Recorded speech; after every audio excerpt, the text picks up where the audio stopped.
मैंने वो कोड यहाँ से जो है थोड़ी टाइम के लिए फ्री करा और इसको फर्स्ट सेव करो। अभी हम इसको बैक करके वापस डैशबोर्ड में, अभी ब्लॉग सेक्शन खाली है। अब हमने अपने वर्डप्रेस में ना पोस्ट के रूप में ब्लॉग्स लिखे हुए, पोस्ट लिखी जाती है तो ब्लॉग्स बन गए। अब पोस्ट के अंदर हम ऑल पोस्ट पे गए। अब ऑल पोस्ट पे सारे पोस्ट हम लोगों ने लिखे। दो पोस्ट में ज्यादा से ज्यादा भी और लिखूंगा नहीं। ऐड न्यू पोस्ट पर आए,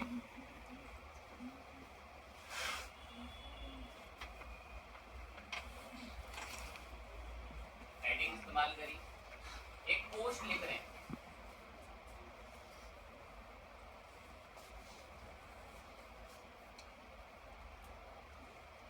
डेटा वगैरह अरेंज करा, इमेज भी डाउनलोड कर ली, उसको पेस्ट करा। अब यहाँ अगर इमेज अपलोड करूंगा तो बाहर दिखती नहीं है, तो फिर कहाँ करनी पड़ती है? किसमें करनी पड़ती है? फीचर इमेज में। गुड। ये पोस्ट के सेक्शन में यहाँ पर आता है फीचर इमेज। अब ये फीचर इमेज पे इमेज अपलोड करने से आपको बाहर इमेज देखने को मिलेगी, अदरवाइज बाहर नहीं देखने को मिलती। इसी को अब इतने को हमने पब्लिश करके एक पोस्ट हमारी रेडी है। एक और टॉपिक के ऊपर पोस्ट रेडी करेंगे और यहाँ पर आकर इसका हेडिंग कॉपी कर दिया,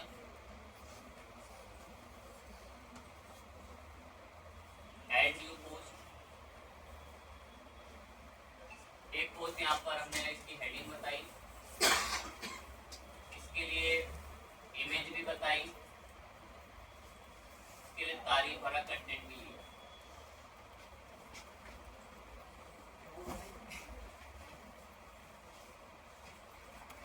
इमेज वगैरह हम लोगों ने यहाँ से अपलोड करा दी इसके अंदर।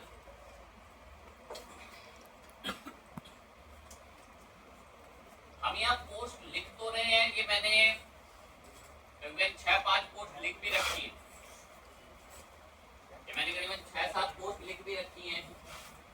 लेकिन अभी ये जितने भी पोस्ट है ना, और ध्यान लगाएंगे, ये हमारी वेबसाइट के ना तो होम पेज पर दिखती हैं और ना अभी के लिए कहां पर दिख रही हैं? ब्लॉग। अगर जो मैंने ये 7 पोस्ट लिखी है, मैं चाहता हूँ कि टेम्परेरी ये मेरे ब्लॉग पर ही आ जाए, यहाँ पे ब्लॉग पे। उसके लिए क्या करना पड़ता था? सेटिंग पे जाके, सेटिंग्स में जाके रीडिंग में चलना पड़ता था। फिर पोस्ट पेजेस को क्या करना पड़ता है? ब्लॉग सेट करना पड़ता है। इसका मतलब ये था कि हमारी वेबसाइट में जितनी भी पोस्ट हम लोग लिख रहे हैं, हमारी वेबसाइट में, वो कहां पर आनी चाहिए? सेव करते हैं तो आती भी है। अभी सेव करके हम लोगों ने ब्लॉग पे तो आ भी गई यहाँ पर, लेकिन डिजाइन तो मेरे मुताबिक चल ही नहीं रहा। तो फिर हमने क्या करा था? कोई रीड मोर का बटन नहीं आ रहा, मन मर्जी का टेक्स्ट चलता है, कुछ भी डेट वेट लिखी हुई आ रही है, अनकैटेगराइज लिखा हुआ आ रहा, हमारी तो कोई बात ही इसमें नहीं सुनी जा रही। तो इसको और बेहतर रीड मोर और कस्टमाइज करने के लिए हमने क्या किया था? टेम्पलेट। क्या करा था? प्लगइन ऐड करा था। हाँ जी, क्या नाम था उस प्लगइन का? कंटेंट व्यू के नाम से प्लगइन ऐड करा था। इसलिए करा था ताकि जो ये पोस्ट भले ही आ गई, और एक चीज बड़ी बुरी और भी, मैं थोड़ा वीडियो बात करता हूँ, मेरे को सिर्फ यहाँ पे स्टॉक मार्केट की ही पोस्ट चाहिए थी और किसी की नहीं चाहिए थी। और अभी यहाँ पर कौन सी पोस्ट भी आ रही है? और हमें चाहिए किसकी? ब्लॉग के अंदर सिर्फ और सिर्फ स्टॉक की। ये मुझे सही नहीं लगा कि जिसका मन, कोई भी आप पर पोस्ट आ जा रहे हैं, सब जितने पोस्ट कर रहा, इसको भी मैनेज कराएगा मेरे लिए कंटेंट व्यू। बट उससे पहले मैं एक छोटी सी चीज इस पोस्ट के साथ करूंगा, दिमाग थोड़ा एक्टिव हो। ये मैं पोस्ट में गया यहाँ से और ऑल पोस्ट पे आए। इन सब की कैटेगरी कौन सी है? कैटेगराइज। मैं जी इनको मैं कैटेगरी दिलवाऊंगा आज से। जरा जाके पहले कैटेगरी बनाओ। ठीक है, बनाते हैं। ये पोस्ट के नीचे क्या देखने को मिल रहा है? कैटेगरी। मैंने कैटेगरी पे क्लिक करा। मैंने एक कैटेगरी का नाम स्टॉक के नाम से रखा है और इसको यहाँ से नीचे आकर ऐड न्यू कैटेगरी कर, मतलब हमने हमारी पोस्टों के लिए एक नई क्या बनाई है अभी। एक और कैटेगरी हम लोगों ने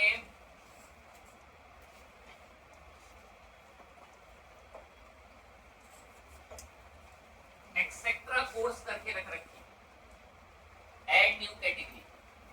बातों बातों में दो कैटेगरी रेडी है। अब मैं ऑल पोस्ट में गया, मैं जितनी भी स्टॉक वाली है सबको बोलो कि स्टॉक के अंदर आएंगे, ये दूसरों में ना आए। या तो आप ऐसा एक बड़ा सफर ये कर सकते हो कि जो भी आपको लगता है कि स्टॉक वाली जैसे कोई भी है ट्रेडिंग वगैरह के लिए स्टॉक की, तो आप इनको आकर यहाँ से एडिट करें और एडिट करने के बाद ध्यान लगाएंगे एकदम बिल्कुल यहीं पर आपको साइड के अंदर किसी में ब्लॉक के अंदर अगर आप ये पोस्ट में आ जाए तो यहीं पर हमें ऑप्शन मिलेगा कैटेगरी के नाम से। देखिए किस ऑप्शन के नाम से, कैटेगरी पे क्लिक करें। यार अनकैटेगराइज छोड़ना है क्या? मैं भी नहीं, स्टॉक की कैटेगरी में, और अनकैटेगराइज से क्या कर दो, ऐसा कर दो एंड देन अदर सेव पे क्लिक करो, बाहर आ गए। अब आपके पास एक पोस्ट है जिसको यहाँ पर कैटेगरी किस नाम से मिली हुई है।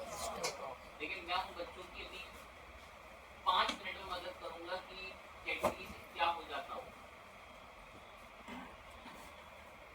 डेटा साइंस वगैरह के ऊपर एक और है यहाँ पर, ये स्टॉक मार्केट को देख सकते हैं आप। एक और इसको भी हमने एडिट करा और एडिट करके यहीं से आकर इसमें जो कैटेगरी है इसको अनकैटेगराइज से क्या कर दिया, और सेव कर दिया।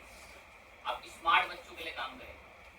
एक और कैटेगरी बना रही थी किस नाम से, एक्स्ट्रा कोर्स के नाम से, बाकी होगा मैं उसी में डालूंगा। अब उसके लिए कैसे कदम उठाया जाए, तो इसके लिए मैंने उन सारे पोस्टों पे टिक लगा लिया।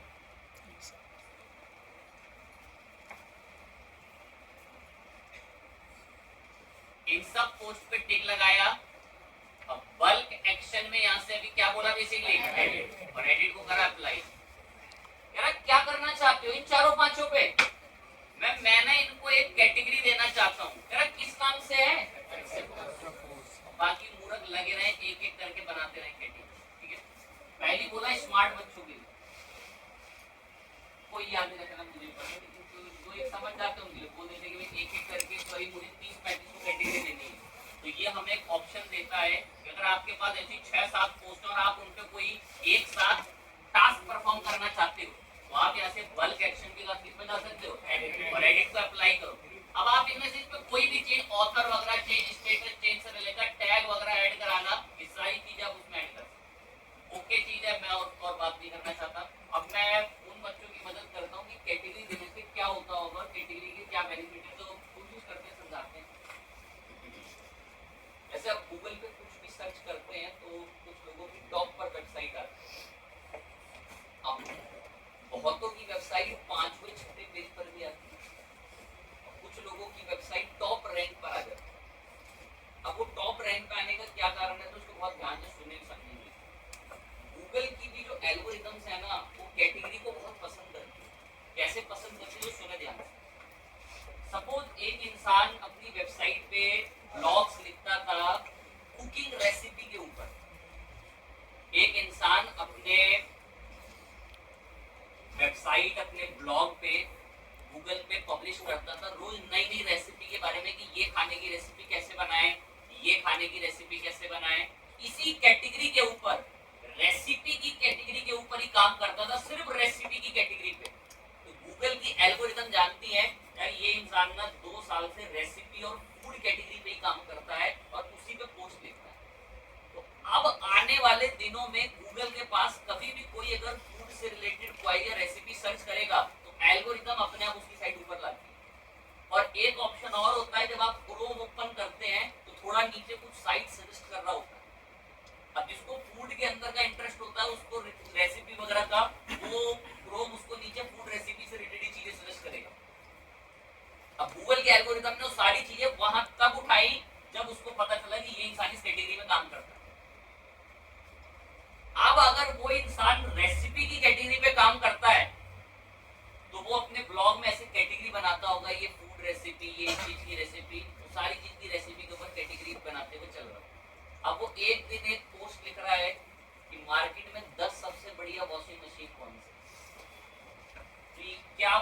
सही कैटेगरी में जो काम कर रहा था वो कर रहा है।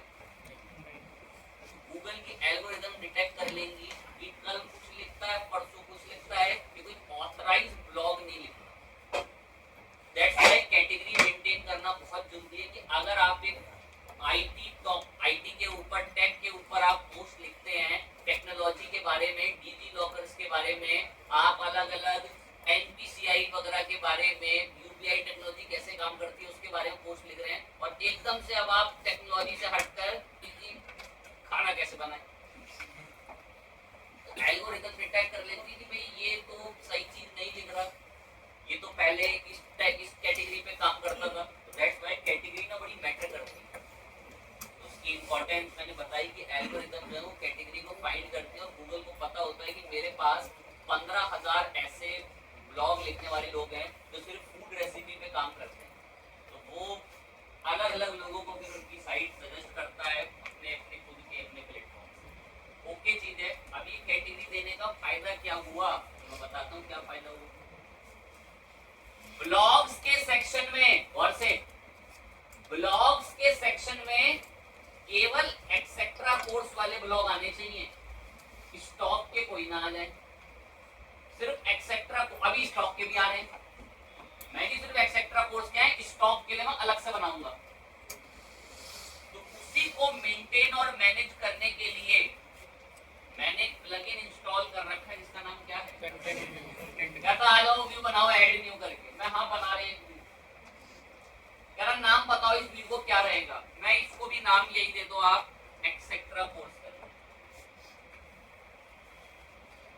कह रहा है क्या पेजों के ऊपर बना रहे हो क्या, मैं जी नहीं, वो जिनके ऊपर मैं बना रहा हूँ कंटेंट क्या है बेसिकली। देन यहाँ पर आईडी वगैरह के थ्रू हम डिटेक्ट करेंगे उसको। कह रहा है किस तरीके से आपको पोस्ट मंगाओगे वहां पे, मैं मंगाऊंगा किस बेस पे, ऑथर बेस पे नहीं मंगा रहा। और यहाँ भी नीचे मैंने कैटेगरी सेट करी कि हाँ मुझे टैग और कैटेगरी में से किस बेस पे मंगानी है। कह रहा है कौन सी कैटेगरी है आपकी, बस क्लिक दबाते ही सजेस्ट कर देता है कि हमारी कौन सी टाइप की कैटेगरी है। कह रहा है मैं आपके लिए व्यू बनाऊंगा, कंटेंट व्यू में हम किस में गए थे, ये मैंने लास्ट टाइम पढ़ा रखा भाई, जिनको तकलीफ हो रही है क्या नहीं चीजें। ऐड न्यू व्यू पर है, एक्सेट्रा कोर्स हमने इसका नाम दिया, हमने बोला पोस्ट टाइप का है, एंड देन कैटेगरी हम लोग इसको रख रहे हैं और कैटेगरी बेस पे बनेगा और ये एक्सेट्रा कोर्स की कैटेगरी पे काम करेगा। सेव करा, मैं एक बार दिखा तो दो, दिखेगा क्या था, यहीं पर एक ऑप्शन किस नाम से मिल रहा है, क्लिक दबाए, ऐसा दिखेगा। भाई तो पूरा दिख रहा है, एक में दो आ रही है बस। तो कह रहा अगर आपको इसकी डिजाइन से थोड़ा डील करना है ना, तो थोड़ा नीचे चल के एक सेटिंग मिलेगी किस नाम से, डिस्प्ले सेटिंग। मैं ग्रिड, हाँ ग्रिड में ही चाहिए, बाकी कुछ प्रो में भी है। एक कोलैब लिस्ट पढ़ा रहा हूँ, ग्रिड का फॉर्मेट बना, मैं बोला हाँ बना देंगे ग्रिड का फॉर्मेट। कह रहा है एक रो के अंदर कितने चलेंगे, अब हम अपने मुताबिक जितना, मतलब 4 अगर बोल दो तो एक रो के अंदर टोटल कितने रेडी कर देगा यहाँ पर, काफी ज्यादा रीडेबल और विजिबिलिटी में पुअर हो गए। मैं 2 ही बनाओ बेसिकली, आपसे 3 बेसिकली, ज्यादा नहीं बनाने में, मैंने इसको 3 बोल दिया। और हेडिंग वगैरह के लिए टेक्स्ट में नहीं, वो डिफॉल्ट रहने दो प्लीज है। कह रहा है क्या आपको टॉप पे मेटा डेटा दिखवाना है, अभी मेटा डेटा वगैरह नहीं, ये सभी छोटे मोटे डेटा है यहाँ पर, ये नीचे आएंगे एडमिन वगैरह सब उसमें लिखकर नीचे इसने पोस्ट लिखी हुई है, तो आप चाहें तो टॉप से मेटा डेटा हटवा सकते हैं। शो कंटेंट, जो कंटेंट दिख रहा है पहले मत दिखाओ कंटेंट, और अब मैं अपडेट प्रीव्यू पर गया, तब आप देखोगे सिर्फ आपको उसकी हेडिंग और कोई कंटेंट नहीं, कोई आपकी कैटेगरी वेटेगरी किसी का नाम नहीं, ऐसी प्लेन दिखेंगे। बट अगर आपको कंटेंट वगैरह दिखवाना है तो आप शो कंटेंट पे क्लिक करें, और अगर आपको वो ऑथर डेट वेट दिखवाने की, कब ये पब्लिश हुई थी, पूरी डेट वेट आए, तो देखो पूरी प्रॉपर डेट वेट, ऑथर उसके कैटेगरी वगैरह सब देखने को मिले। मैं जी नहीं, मुझे ये सब फालतू चीजें उसमें नहीं भरनी है, और कंटेंट दिखवाना है। और हमारे जो उसकी टैग की हेडिंग है वो कौन से को रूल को फॉलो करेगी, टेक्स्ट को। इमेज का साइज आप यहाँ से तय कर सकते हैं, कुछ चीजें थोड़ी बहुत प्रो वर्जन के अंदर अवेलेबल होती हैं। देन उसके बाद कह रहा है कि आप कितने वर्ड दिखवाना चाहते हो कंटेंट में। अब ये बहुत भरे हुए वर्ड दिख रहे हैं, देखो नीचे पूरे दिखते 20 वर्ड तकरीबन, तो मैंने इसको 20 से घटाकर थोड़े तकरीबन 10 करवा दी। इतने में अभी हम इनफ है, रीड मोर की जगह लर्न मोर, ओपन नाउ कुछ भी लिख सकते हो, आपकी चॉइस है। कह रहा है नए टैब पे बोला, मैं इसी पे भाई काफी है, अपडेट प्रीव्यू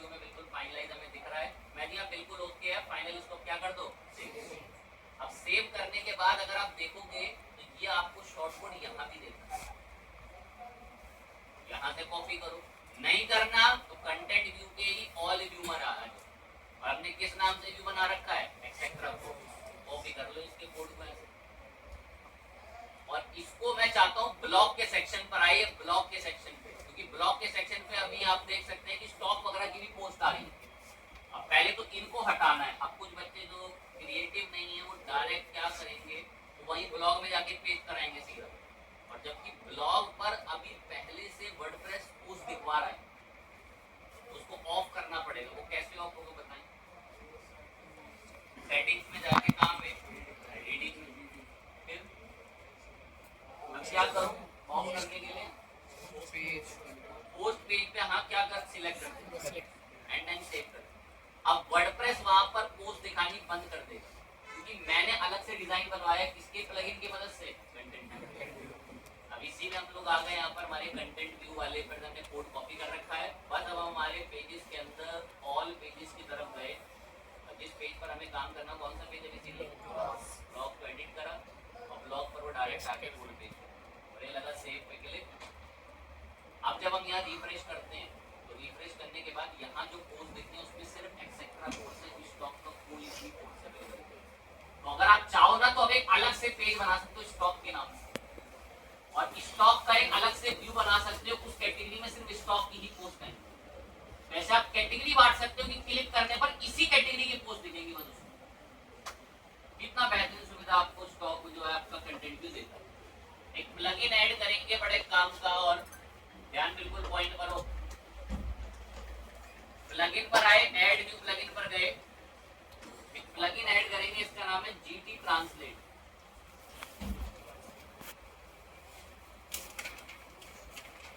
जीटी ट्रांसलेट आपको सबसे पहले देखने को मिलना है, ये आपकी वेबसाइट को किसी दूसरी लैंग्वेज में कन्वर्ट कर देगा। अगर किसी दूसरी कंट्री से कोई उसको पढ़ना चाहता है, किसी दूसरी भाषा में पढ़ना चाहता है, प्लगइन का नाम है जीटी ट्रांसलेट। बोलो तो एक तरीके से गूगल ट्रांसलेट। भाई मैं इसको इंस्टॉल नाउ कर,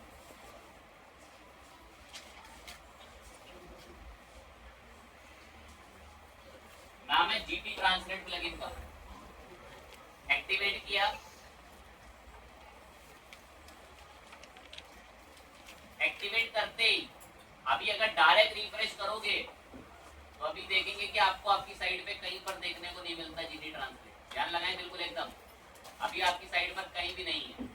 बट अब अगर आपको जीटी ट्रांसलेट से वर्क कराना है तो डायरेक्ट आप इसकी सेटिंग्स में आना, यहाँ से ये डैशबोर्ड पर होते हो, प्लगइन इंस्टॉल कर लेंगे जीटी ट्रांसलेट, और यही प्लगइन्स के अंदर इसके इंस्टॉल प्लगइन में चले जाएंगे, और इंस्टॉल प्लगइन के अंदर यहीं पर जीटी ट्रांसलेट की सेटिंग्स पे आए। अब ये ऐसा दिखता है, इसमें आपको फ्लैग दिखता है और पहचानना होता है कि आप किस लैंग्वेज में करना चाहते हैं, ट्रांसलेट वगैरह कहाँ से करें, ये सारी चीजें भी यहाँ पर आपको दिखती। मैंने इसको दो एक ऑप्शन ऑन कराऊंगा, उसको ध्यान में देखते हुए चलना।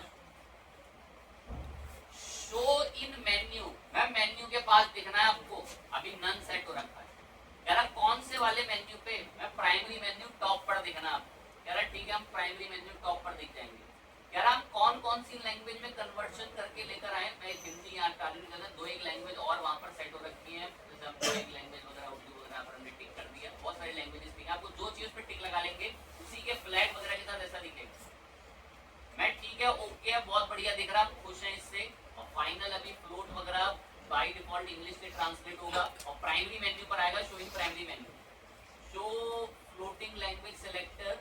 कह रहा है कि आपका जो फ्लोटिंग लैंग्वेज सिलेक्टर है वो कहाँ पर दिखना चाहिए, मैंने बोल दिया टॉप से राइट पे। मदद करते हैं, यहाँ है टॉप और इधर ही है राइट, ठीक है यहाँ पर है। और बाकी ओपन डायरेक्शन टॉप से ही आएगा। अब इतना सब सेट करके सेव कर, और सेव करने के बाद अब जब रिफ्रेश करते हैं तो बिल्कुल आपके टॉप पर यहाँ पर अब ये ट्रांसलेटर का ये देख सकते हैं पॉइंट बना हुआ है। अब आपकी पूरी वेबसाइट को एक बारी में ट्रांसलेट करा देंगे। हम इंग्लिश पे क्लिक है, यहाँ पे थोड़ा सा नीचे करके मैंने हिंदी पे क्लिक करा, ये पूरी वेबसाइट को हिंदी में कन्वर्ट कर। सिर्फ मदद के लिए मैं एक बार यहाँ से आकर किसी दूसरी भाषा में आपके लिए कर दे रहा हूँ, जब उर्दू के अंदर हम लोगों ने कर दिया, पूरी देख सकते हैं वेबसाइट उर्दू में कन्वर्ट। इसका नाम है जीटी ट्रांसलेट, और ये हमारी काफी मदद करता है दूसरी लैंग्वेज के अंदर कन्वर्ट करने में आपकी वेबसाइट। अब यहाँ एक सुविधा और मिलती है, अब ध्यान से सुनेंगे, विजिट्स लूप। कह रहा हमेशा ऐसा ही दिखेगा, ना पूरा दिख रहा है। फ्लोट के अंदर यहाँ और बहुत सारे ऑप्शंस हैं, जैसे मैंने एक और ऑप्शन करा ये पॉपअप वाला। अब इसमें ना क्लिक दबेगा तो ऐसा खुल गया, ये वाला भी मंगा सकते हो। ये पॉपअप हमने सिलेक्ट करा।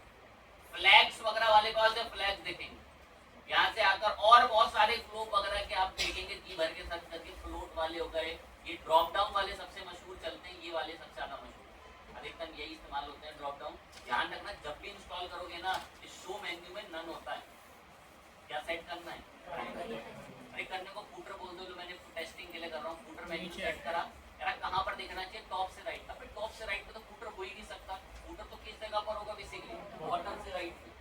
बॉटम राइट सेट करा एंड देन यहाँ से आगे सेव चेंज करा। अब आपकी वेबसाइट में बॉटम की साइड पर जो है वो आपको देखने को मिल जाएगा। यहाँ एक ही लाइन बोले के अंत कर देंगे।